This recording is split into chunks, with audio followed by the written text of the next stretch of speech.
An ex-American president discussing nuclear submarine secrets with a businessman at Mar-a-Lago is where we, in surreal fashion, begin the broadcast today with some of our favorite reporters and friends.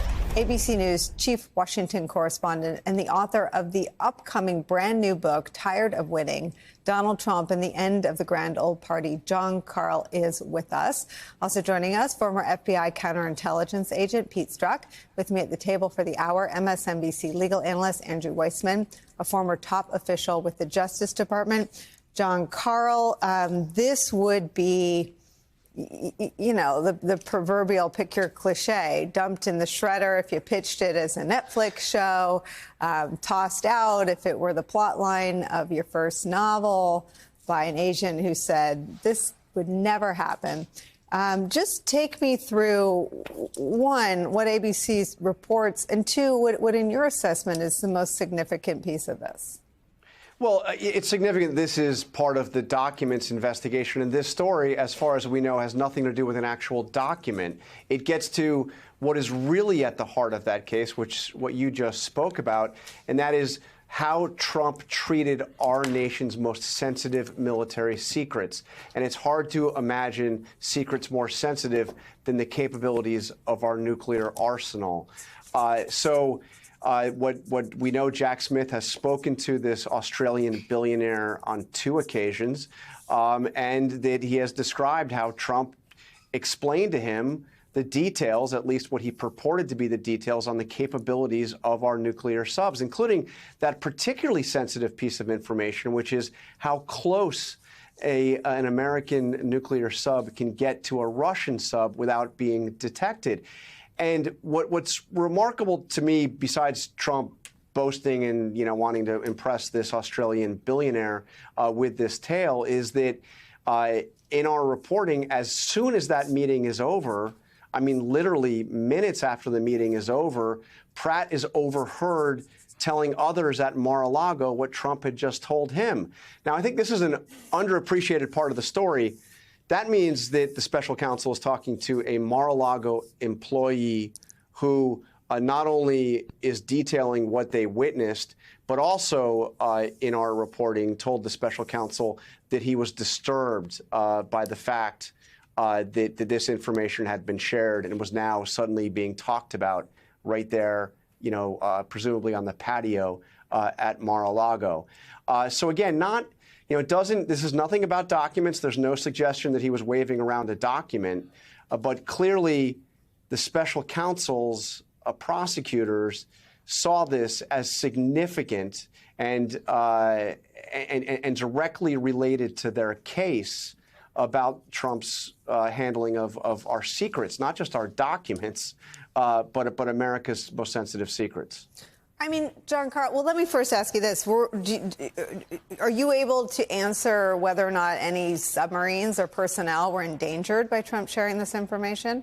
Honestly, no. I mean, one thing that's clear is we don't know if this information that Trump was relaying was accurate, but we do know that it so concerned the special counsel that when they spoke to Anthony Pratt, they asked him not to repeat the information. Now, that was a little late. He had already, as you detailed, shared it with some 45 people, including 3 former Australian prime ministers. So we don't know. We don't know, but clearly it was highly sensitive information, and it was widely disseminated. And by the way, Pratt is somebody who became a member at Mar-a-Lago only after Donald Trump became president, and clearly used that membership to good effect. I mean, we saw, he obviously went to a state dinner at the White House. Trump came and did an event at a new factory that his company was opening in Ohio. We don't know that this got into the wrong hands, but it certainly got into a lot of foreign hands, specifically Australian hands. Well, I mean, I think you're getting at a question that's loomed over what we know about the Mar-a-Lago documents case since the beginning, and I understand from smart investigators and lawyers that it's not central to prove motive, but there's always been a big question. What was his motive for keeping this stuff? It seems that your reporting offers a pretty good theory. Business. Yeah, I mean, and the question here was he just trying to, make himself seem like a big shot? Here I'm the former president, I can tell you the most secret stuff, lean in. I'm going to tell you exactly what our nuclear subs do. What did he want out of Pratt? Who knows? It doesn't really necessarily matter what his motive was. What the special counsel has uncovered here is that the information was disseminated pretty widely. We know the 45 people that Pratt either spoke to about it or emailed about it, which also, by the way, suggests that the special counsel had also got a hold of Pratt's emails. But I mean, who did those people tell about it? I mean, obviously you have a chain effect. The stuff is now out there. So is Pratt, John Karl, a witness against Trump in the trial? Well, we don't know yet. He has, as I mentioned, he's spoken to investigators twice, at least twice. I would think that it's highly likely that he would be a witness in this trial. It seems that this was a piece of information, a string of great interest to the special counsel. John, let me put you on the spot. I mean, I remember the day. I remember where I was when National Security Council staff started calling me after Trump was in the Oval with Lavrov, and what they were backgrounding me or telling me or trying to reassure the press was that they hadn't given him everything, that he'd only compromised a portion of the known intel because they hadn't armed him with everything ahead of Lavrov. To me, that proves knowledge of the recklessness with which Trump handled classified information. And there's always been this sort of sham excuse structure over it. Well, he can declassify anything. He didn't. I mean, what he gave Lavrov was still classified. And they go through the declassification after. I mean, if the special counsel were to want to establish a years-long pattern of Trump disclosing state secrets at a point where he either wasn't supposed to or it wasn't the plan or it hadn't been declassified in a manner to protect U.S. sources and methods and U.S. allies' sources and methods, the litany of witnesses is 10 pages long. Is that underway? I mean, it seems that they are focused, from everything I have seen, on the post-presidency period.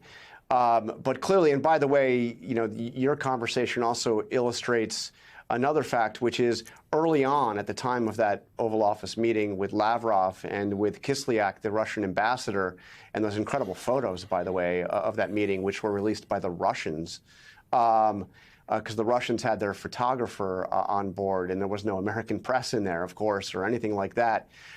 That was at a time when Trump had some pretty serious people that he had put in place, in terms of running our intelligence agencies. By the time you got to year 4, Rick Grenell was the acting director of national intelligence. Rick Grenell, essentially simply a political operative / troll for the Trump wing of the Republican Party, suddenly has the single most important position in intelligence. That's not somebody that's holding anything back from the president out of fear it's going to be disseminated. Kash Patel, of course, having a very high position at the National Security Council at that point, and then later as the chief of staff to the Secretary of Defense. It became a very different Trump White House by the end.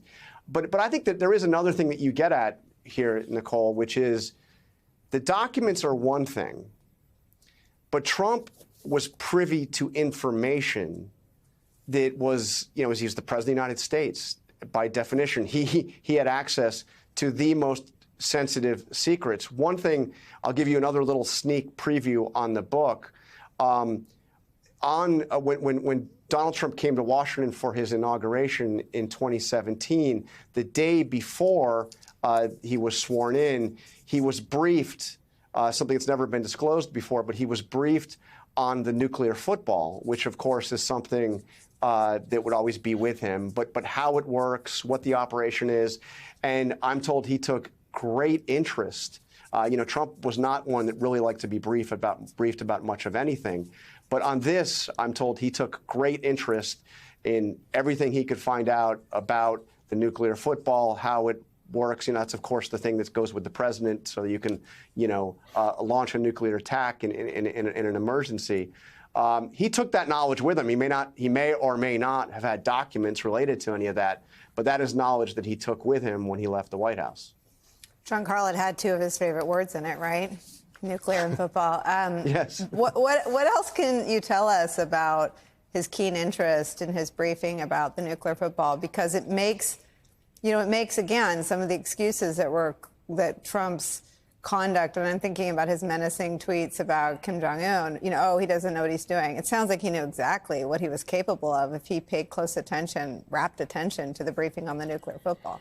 Yeah, I think it is the one area that Trump was keenly focused on from the start. It's something about it that captured his imagination, and he often spoke about his uncle at MIT, nuclear physicist, and he would lecture his own top military advisors and tell them, I know more about nuclear than you do. I know more about nuclear than anybody. There's another scene that I've described in a previous book of Trump getting a briefing from his Pentagon leadership about the Pentagon budget, and he just gets off on a tangent about nukes, and at one point starts yelling at this point.